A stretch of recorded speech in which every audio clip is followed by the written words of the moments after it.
Latest updates ఎప్పటికప్పుడు పొందడానికి big TV WhatsApp channel follow అవ్వండి. లింక్ డిస్క్రిప్షన్ లో ఉంది.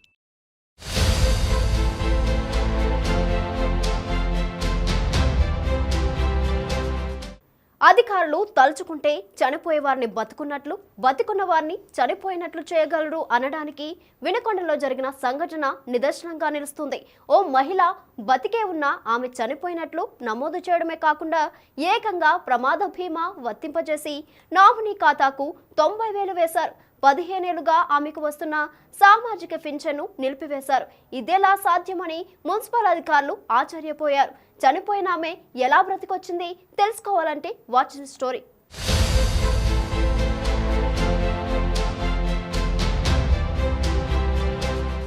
వినుకొండలోని 1వ వార్డ్ సీతయ్య నగర్ చెందిన వల్లపు శేషమ్మ 15 ఏళ్లుగా వితంతు పింఛను తీసుకుంటున్నది.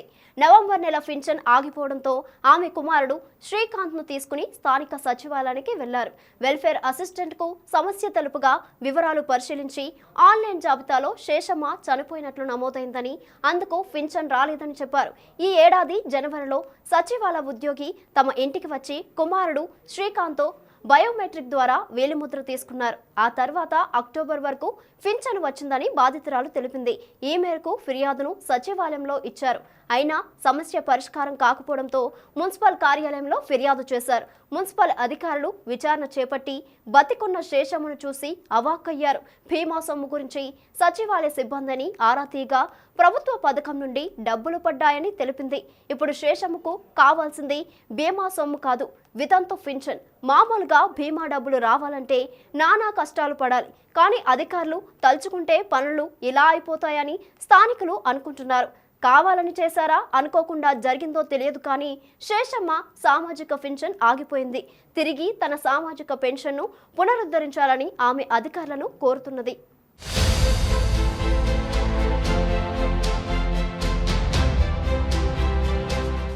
వినుకొండ వల్లపు శేషమ్మ సీతయ్య నగర్ 1వ వార్డు.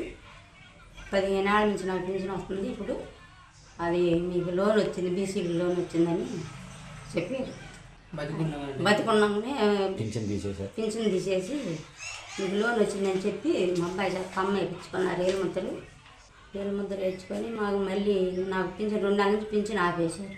పింఛన్ ఆపేసి మీకు పింఛన్ ఎందుకు ఆగిపోయిందని మళ్ళీ పోయి మున్సిపాలిటీ అడిగితే బ్యాంకులో అది స్టేట్మెంట్ తీసుకొస్తే అప్పుడు తెలిసింది నాకు పింఛన్ పోయిందని. చనిపోయినట్టుగా నిర్ధారించారు వాళ్ళు. డెత్ సర్టిఫికేట్ అని పుట్టించారు. బతికున్న దానికి నాకు పింఛన్ రావని చేశారు. నాకు న్యాయం జరగాలని కోరుకుంటున్నాను. బీసీ కార్పొరేషన్ అని చెప్పి పెట్టారు. ఎందుకు పెట్టారు అని చెప్పి మున్సిపాలిటీలో ఎంక్వైరీ చేయగా అది బీమా పథకం కింద పెట్టారని తర్వాత తెలిసింది మాకు. అప్పుడు మేము బ్యాంక్ స్టేట్మెంట్ అవన్నీ ఇచ్చాము. బీమాలోకి వెళ్ళి తెలిసింది.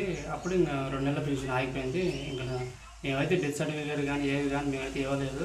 మరి వీళ్ళు ఎట్లా పెట్టారో ఏం పెట్టారో నాకైతే తెలియదండి. 90,000 అకౌంట్లో పడ్డాయని తర్వాత తెలిసింది మాకు. పింఛన్ ఎప్పటి నుంచి ఆగింది? 11వ నెల 12వ నెల ఆగింది. 11-12 పోయిన నెల ఈ నెల నవంబర్ డిసెంబర్ 2 నెలలు ఆగింది. మీకు అట్లా తెలిసింది చనిపోయింది ఇచ్చారు? సచివాలయం కనుక్కున్నారా?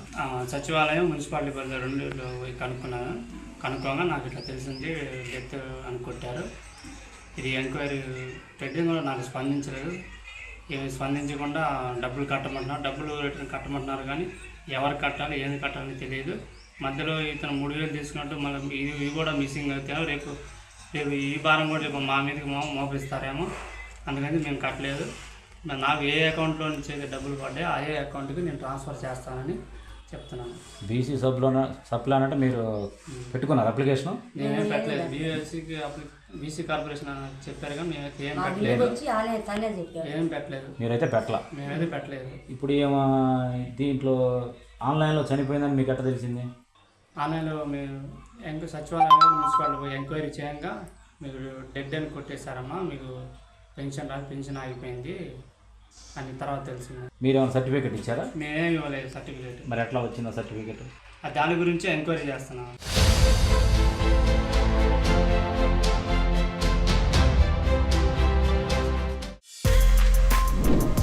For more videos like this, subscribe Big TV channel.